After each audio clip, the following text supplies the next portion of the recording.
very common problems that one faces while solving a 4 cube is the edge parity. The edge parity looks something like this. And this problem occurs because it looks like a certain edge piece can occupy two different places. So while we are in the step of solving the edges, we cannot predict and say if those edge pieces are actually aligned in the proper way. To specifically check that out, I'll mark one of these yellow pieces with a black dot so we can actually see if this piece is actually flipping itself or exchanging itself with the other one. I haven't used this eyeliner in my ear, but now I'm using it to mark this.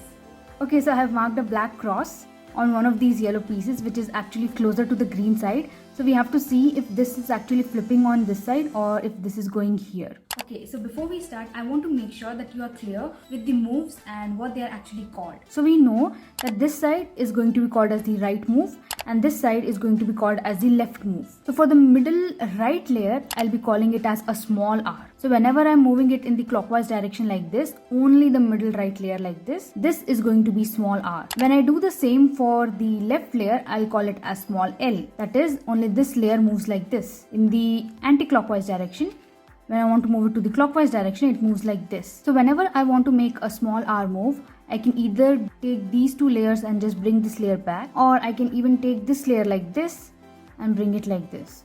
Anyway, you can do any move that is comfortable with you. This edge parity can also occur looking like this, or it can also look like this.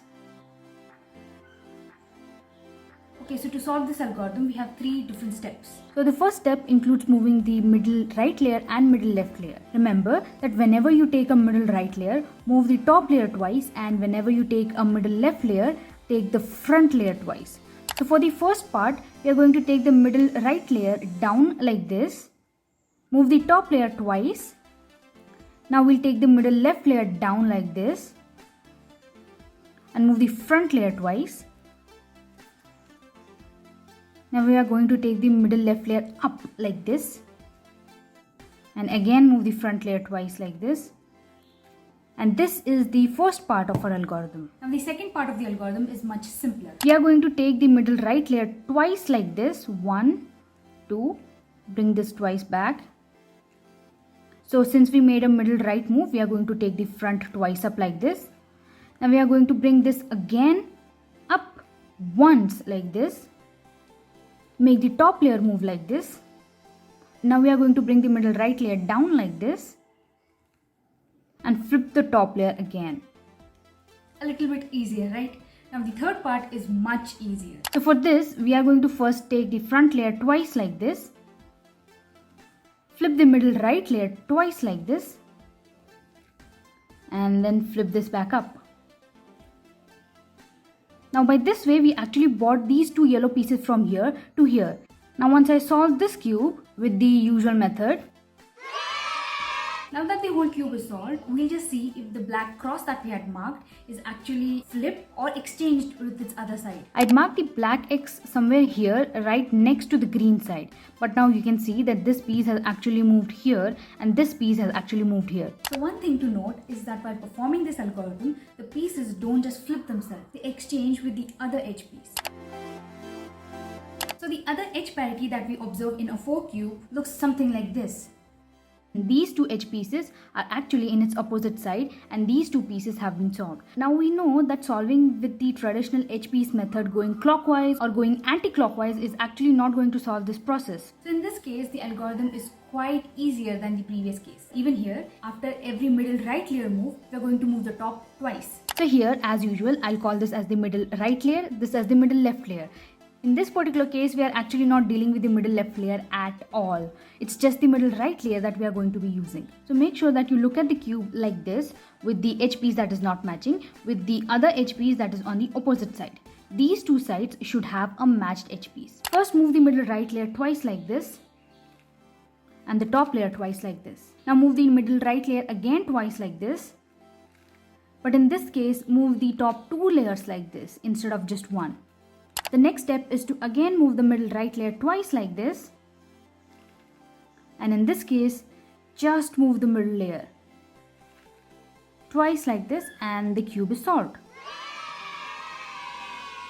These two edge parity problems are actually very common in even sized cubes like the 4 cube or the 6 cube. The difference is just that in the 6 cube you have to move the middle 2 layers instead of just one in case of the 4 cube. So by the end of the video, if you learned how to tackle the edge parity problem in a 4 cube, give this video a like and subscribe to this channel. And also comment down below on any other kind of video that you would like me to do. With that said, the next video is going to be about the edge parities in a 5 cube, which is also a very interesting problem.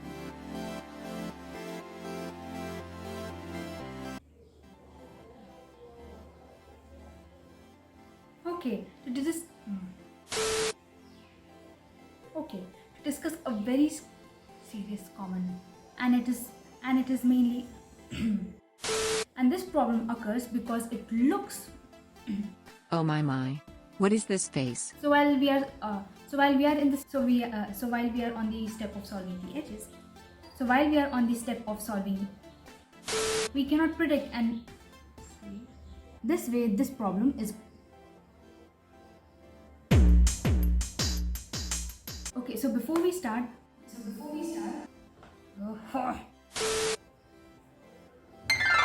with the moves and the names that I'm okay, so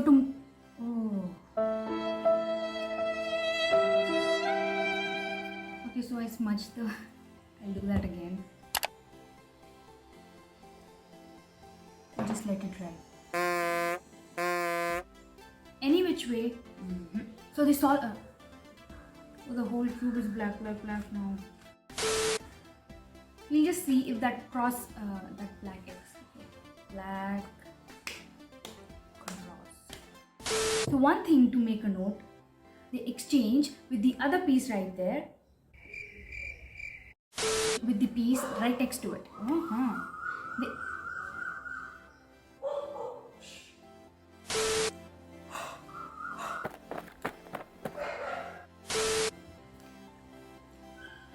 So for this, the algorithm is quite